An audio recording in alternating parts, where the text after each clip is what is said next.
اس کے بعد اللہ رب العالمین نے روزے کے متعلق جن کو ڈسکاؤنٹ دی ہے، جن کو اللہ رب العالمین نے ان چیزوں سے رعایت دی ہے، ان میں وہ لوگ ہیں جس طرح اللہ رب العالمین نے اسی سورۃ بقرہ کے اندر بھی ذکر کیا کہ فمن کان منکم مریضا او علی سفر فعدۃ من ایام اخر، جو مریض ہیں، بیمار ہیں یا سفر پر ہیں، ان کے لیے رعایت ہے کہ وہ رمضان کا روزہ نہ رکھیں بلکہ دوسرے دنوں میں اپنی عدت کو مکمل کر لیں۔ یہ عدت تعداد سے ہے، اس تعداد کو جو رہ گئی ہے اس کو پورا کر لیں۔ ابتدا میں یہ حکم تھا کہ جو روزہ رمضان کا رکھنا چاہے وہ رکھ لے، جو نہ رکھنا چاہے وہ دوسرے دنوں میں اس کو پورا کر لے۔ فمن شہد منکم الشہر فلیصم، جب اللہ رب العالمین نے یہ حکم دے دیا تو پھر یہ حکم منع ہو گیا۔ اب یہ حکم ہے کہ جو رمضان کا مہینہ پائے گا وہ روزہ رکھے گا۔ پھر اس میں رعایت یہ دے دی گئی کہ جو تم میں سے مریض ہے، جو تم میں سے مسافر ہے، جو بزرگ ہے،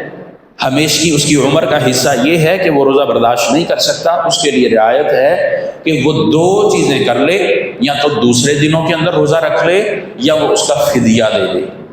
فدیہ اللہ رب العالمین نے اسی آیت مبارکہ میں ذکر کر دیا، فدیۃ طعام مسکین، ایک مسکین کا کھانا ہے فدیہ، ایک مسکین کا کھانا ہے۔ فدیہ کن پر ہے؟ ہر پر نہیں فدیہ۔ فدیہ اس شخص پر ہے جس کی بیماری ایسی ہے کہ اب صحت کے کوئی آثار نہیں ہے، جیسا کہ بزرگی ہے، عمر کا بڑا ہونا ہے، کبیر السن ہے، اب وہ نوجوان نہیں ہو سکتا، اس کے جسم میں وہ طاقت نہیں آ سکتی، اللہ کا اصول ہے۔ اب وہ کمزوری کی طرف بڑھ رہا ہے، اپنی قبر کی طرف بڑھ رہا ہے، اگر وہ روزے کی استطاعت نہیں رکھتا، اس کی بیماری ہے یا اس کے جسم کی کمزوری ہے، اس کو اجازت نہیں دیتی، وہ پھر فدیہ ادا کرے گا، کیونکہ اس کے اوپر فعدۃ من ایام اخر نظر نہیں آتے، وہ دوسرے دنوں کے اندر ان دنوں کو پورا نہیں کر سکتا۔ اسی طرح وہ مریض جو کسی ایسی مرض میں مبتلا ہے جو روزہ برداشت نہیں کر سکتا، اس کی طبیعت خراب ہو سکتی ہے، جیسا کہ ہارٹ پیشنٹ ہوتے ہیں، شوگر والے ہوتے ہیں، یا کوئی ایسی مرض ہے اس کو لا قدر اللہ یہ سرطان، کینسر وغیرہ، اس کے اندر نہیں برداشت، جسم بہت کمزور ہو جاتا ہے۔ یا صرف اگر بخار کی ہی بات کر لے، بندہ عارضی بیمار ہو جائے تو اس کے اندر بھی اس کو طاقت نہیں رہتی جسم کے اندر۔ اللہ رب العالمین نے بندے کو تخفیف دی ہے، اس پر ظلم نہیں کیا۔ ایسا مریض عدت دوسری مکمل کر لے گا دوسرے دنوں میں، اور اگر وہ ہمیشہ والا ہے تو پھر وہ فدیہ دے دے گا، اور اس کا فدیہ بھی طعام مسکین ہے۔ تیسری چیز اس میں ہے، وہ خواتین جو رضاعت کے مرحلے سے گزر رہی ہیں، یعنی کہ بچے کو دودھ پلا رہی ہیں، اور اس کے ساتھ وہ حاملہ بھی ہیں۔ بعض دفعہ ایسا ہوتا ہے، دونوں مسائل خواتین کو جو ہے اس کیفیت کے اندر بھی روزہ رکھنا مشکل ہے۔ سیدہ عائشہ رضی اللہ تعالیٰ عنہ بیان کرتی ہیں کہ ہم رمضان کے روزے جو ہمارے رہ جاتے تھے، اللہ نے سلسلہ رکھا ہے خواتین کے رہتے ہیں، وہ ہمارے روزے جو رہ جاتے تھے رمضان میں، ہم اگلا رمضان آنے سے پہلے ان کو پورا کرتی تھی، یہاں تک کہ شعبان میں پورا کرتی تھی۔ رعایت ہے، لیکن انسان کی موت کا پتہ نہیں ہے، اس کو اتنا لمبا نہیں چھوڑنا چاہیے، فرض ہے، اس کا حق ہے، قرض ہے، اس کو ادا کرنا چاہیے۔ ایسی خواتین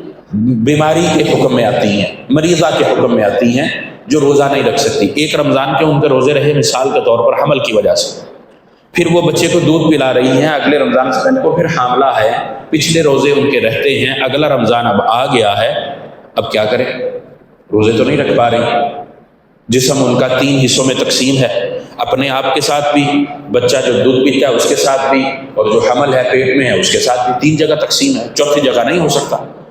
اس کے اندر امت نے اجماع اختیار کیا ہے کہ وہ مریض کے حکم میں آئے گی، اور اپنا جو پچھلا اس کا رمضان گزرا ہے اس کا وہ فدیہ ادا کر دے گی، بھلے اس شعبان میں ہی ادا کر دے، کیونکہ پہلے نیت تھی اس کی کہ میں روزہ رکھوں گی، نہیں مہلت ملی، استطاعت نہیں ہوئی، اب وہ اس کا فدیہ ادا کر دے گی۔ فدیہ میں یہ ہے کہ وہ یکمشت کسی ایک کو ادا کر دے۔ سیدنا انس رضی اللہ تعالیٰ عنہ گھر بلا کر گوشت سے کھانا کھلایا کرتے تھے۔ فدیۃ طعام مسکین، ایک مسکین کا کھانا ایک وقت کا ہے۔ ہمارے یہاں یہ شبہ ہوتا ہے کہ شاید سحری افطاری کروانی ہے، نہیں، سحری افطاری ضروری نہیں، ہاں مسکین ضرور دیکھیں کہ وہ نمازی ہو، پرہیزگار ہو، روزہ رکھنے والا ہو۔ یہ چلتے پھرتے ہمارے جو کاروبار کرتے ہیں یہ مسکین نہیں، ان کو اپنی عبادات یا فدیہ یا زکوٰۃ، فطرانہ، اس طرح کی چیزیں دے کر تباہ نہیں کریں، سیدھی بات کریں۔ ہم سمجھتے ہیں کہ بس ہم نے ادا کر دیا، جان چھوٹ گئی، یہ قطعاً ہمارے صدقہ و خیرات کے مستحق نہیں ہے، اور نہ ہی اس طرح صدقہ خیرات ادا ہوتا ہے۔ ہاں کمزور ہیں، غریب ہیں، مستحق ہیں، دے سکتے، لیکن عادت نہیں ان کی ہونی چاہیے۔ ہمارے جو یہ فرض چیزیں ہیں، فدیہ فرض ہے، ہمارے روزوں کا بدلہ ہے، ہمیں جستجو ہونی چاہیے، کوشش ہونی چاہیے کہ ایسا مسکین ہو جو صاحب عمل ہو، اس کے بغیر نہیں ہمیں دینا چاہیے۔ اور انس رضی اللہ تعالیٰ عنہ کو گھر بلا کر کھانا کھلایا کرتے تھے، سب سے بہتر عمل۔ عبداللہ بن عباس رضی اللہ تعالیٰ عنہ سے دو چیزیں ملتی ہیں، اناج دینا بھی ملتا ہے، اور اسی طرح 1 صاع اور نصف صاع اس کے بھی ملتا ہے، پیمائش کے اعتبار سے صاع میں ہر چیز کا الگ الگ وزن نکلتا ہے، صاع اور نصف صاع وہ دیا کرتے تھے۔ اس سے یہ بات پتہ چلتی ہے کہ بندہ گھر بلا کر فدیہ ادا کر دے، مسکین کے گھر پر جا کر دے دے، ایک مسکین کو 30 روزوں کا دے دے، ایک مسکین سے زیادہ مساکین کو دے دے، یہ باب مفتوح ہے، اس کے اندر کوئی پابندی اور قید نہیں ہے، وہ یہ طریقہ اختیار کر سکتا ہے اپنی سہولت کے پیش نظر۔ ایک اور عمل ہمارے ہاں ہوتا ہے فدیہ کی ادائیگی میں، ہم کہتے ہیں کتنے پیسے ہیں، یہ لو جی پیسے، فدیہ میں پیسے نہیں ہیں، یاد رکھیں، رقم نہیں ہے، اور نہ ہی اس کی رقم میں اور آپ مینشن کر سکتے ہیں۔ کیوں؟ اللہ رب العالمین نے کہا ہے کہ فدیۃ الطعام مسکین، طعام مسکین کا کھانا ایک کیسا، وعلی الذین یطیقونہ، جو تم کھاتے ہو، جس طرح تمہارے گھر میں کھانا بنتا ہے۔ اب میرے گھر میں کھانا اور کیٹیگری کا ہے، ان کے گھر میں اور، اس کے گھر میں اور، فلاں کے گھر میں اور، اللہ نے جس کو جس طرح کی استطاعت دی ہے اس طرح اس کے گھر میں کھانا۔ ایک گھر ہے اس کے گھر میں مٹن بنتا ہے، ایک گھر ہے جو عید پر مٹن دیکھتا ہے، دونوں میں فرق ہے۔ اللہ رب العالمین نے قید نہیں رکھی، اگر اللہ قید کر دیتا تو پھر مشکل ہوتی اس بیمار اور مریض کے لیے جو کمزور ہے، جو عید کے عید مٹن دیکھتا ہے، اور اسی طرح اس کو سہولت ہو جاتی جو ہر دوسرے دن مٹن کھاتا ہے، ہر روز کڑھائی کھاتا ہے، ہر روز باربیکیو کرتا ہے، ہر روز وہ دیگر اس طرح کے مہنگے کھانے کھاتا ہے، اس کو بہت سہولت ہو جاتی۔ اللہ نے یہ نہیں، گھر کے مطابق جس طرح کھانا گھر میں بنتا ہے، یا یوں کہہ لیں کہ وہ اچھا کرنا چاہتے ہیں، کیونکہ اللہ نے اچھا کا بھی حکم دیا کہ فمن تطوع خیرا فہو خیر له، جو اچھا کرے گا، بہتر کرے گا، اس کے لیے خیر ہے، بہتر ہے۔ اگر وہ بہتر کرتا ہے تو اتنا کر لے کہ جیسے مہمان ایک آتا ہے اس کے لیے وہ اہتمام کرتا ہے، جیسا کہ انس رضی اللہ تعالیٰ عنہ کا عمل ملتا ہے، وہ اس اہتمام سے کرے۔ پھر بھی غریب، متوسط، امیر، ان میں فرق ہوگا، امیر کی مہمان نوازی اور ہے، متوسط کی اور ہے، غریب کی اور ہے۔ اللہ رب العالمین نے اس لیے اس کو گھر کی مناسبت سے رکھا ہے کہ جس طرح تمہارے گھر میں کھانا بنتا ہے، جس طرح تم کھانا کھاتے ہو، اس حساب سے تم نے فدیہ دینا ہے۔ اب اس میں یہ بتایا جائے کہ رقم یا پیسے کس طرح مینشن ہو سکتے ہیں۔ کسی کی آپ ایوریج نہیں نکال سکتے، کسی کا حال آپ کو نہیں پتا، ہاں جو فدیہ دینے والا ہے اس کو تو پتا ہے۔ بعض علماء رقم دینے میں سہولت اختیار کرتے ہوئے گنجائش نکالتے ہیں کہ اناج نہیں، چلو اناج کے برابر رقم دے رہا، لیکن اناج دینے میں بھی ہم کہتے ہیں بس آٹا دے دیا کافی، بھی اس میں صرف آٹا تو نہیں کھانا نا،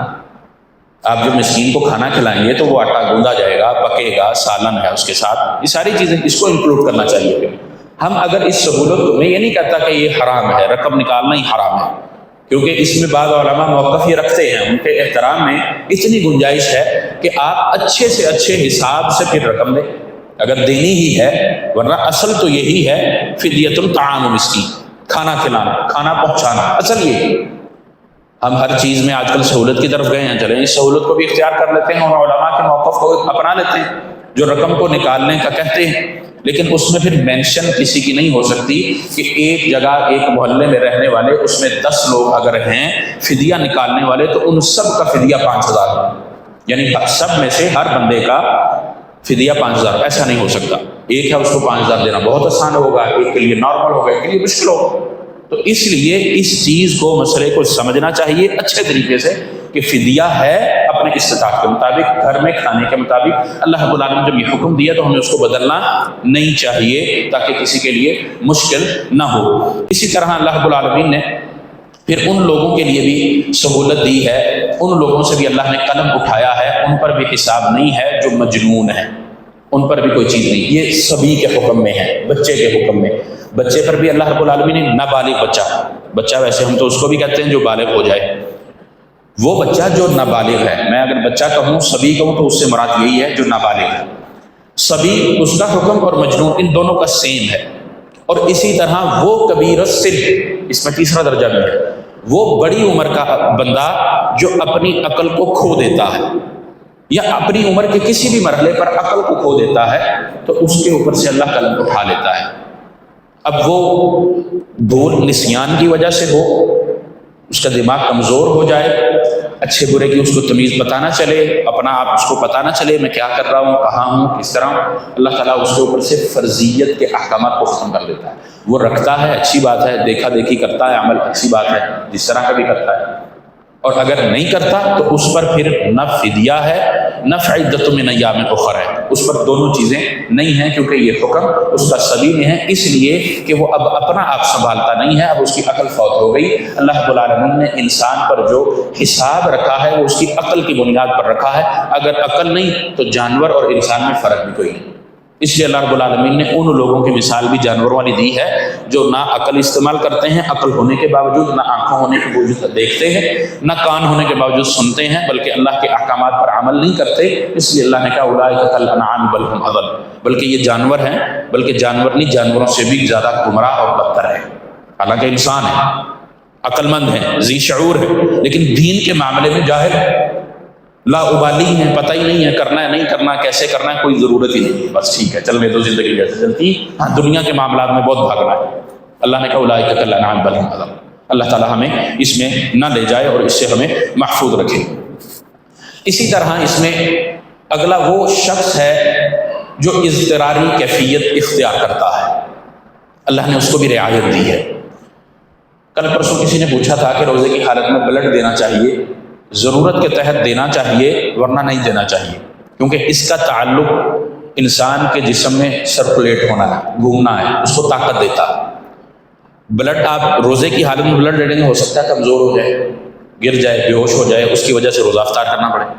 اگر ایمرجنسی نہیں ہے تو اس سے اجتناب کرنا چاہیے، یہ انسان اپنے آپ کو خود مریض بنا رہا ہے۔ اس کے علاوہ وہ اس کیفیت میں مبتلا ہوتا ہے کہ روزہ رکھا اور اس کے بعد وہ ایسا شدید بیمار ہوا، اللہ نے اس کو رخصت دی ہے کہ اب اس پر بھاری ہے، مشکل ہے تو وہ روزہ افطار کر لے۔